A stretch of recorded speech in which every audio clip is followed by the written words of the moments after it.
Who wants to live their life in fear of losing their home and security? Well, no one. My name is Mike, and I've been a landlord for over 15 years now in the great state of Florida. 29.92% of people that live in Florida are renters. Today I'll explain to you how crucial it is to be a good tenant and to stay in the graciousness of your landlord. Many renters don't honor and respect their lease agreement. For example, not paying your rent on time. If you don't pay your rent on time, you get a late charge. Now, me as a landlord, if I don't have to receive that rent in time, then I have to pay my mortgage on time. If I don't pay my mortgage on time, I get late fees. This could make the landlord less likely to be sympathetic to you in the future. For example, I had some renters live in one of my properties for several years, great Christian people, paid their rent on time, very good people. Well, they came to a downfall in their life when one of them lost their job.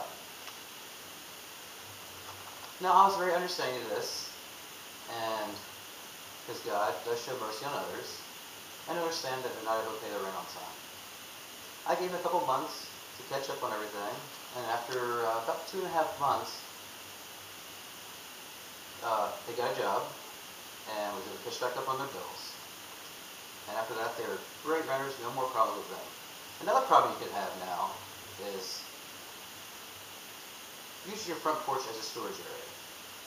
Now, this is a city violation, and you get charged fees for this. Now, one of my renters had this problem. Great renter, paid rent on time all the time, but I got a letter in the mail from the city saying that there was too much on his front porch, and I'd be charged $195 if it wasn't cleaned up by a certain amount of time. So I told my renter this, and told him that I'd be charged $195 if it's not cleaned up. He said, no problem, you get it taken care of. Well, he ended up being late a couple days, and I didn't get charged $195.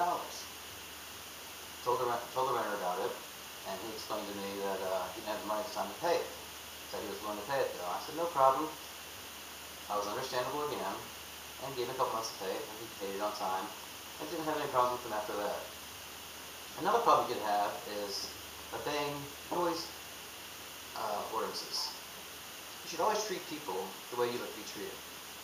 As God says, do unto others if you have them do unto you.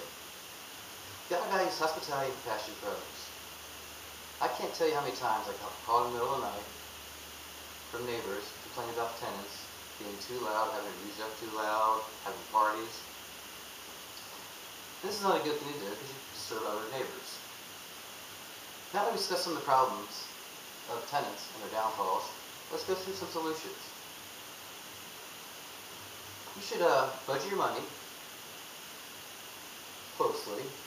Keep an open contact with your landlord, so if you have any problems, let them know. He can help you out. Keep your property up to code. Also, be aware of your surroundings and the people around you. Be curious to others, their privacy, their schedules, and show compassion to them. These are few simple things they should go by. Keeping all this in mind, it is obvious the importance of being a good tenant. It is not only necessary to value your rights, but also value other people's rights. By showing compassion and mercy, you are not only helping yourself build a better community, you're also showing and doing God's great work. Thank you so much, and God bless. Yay, Mikey!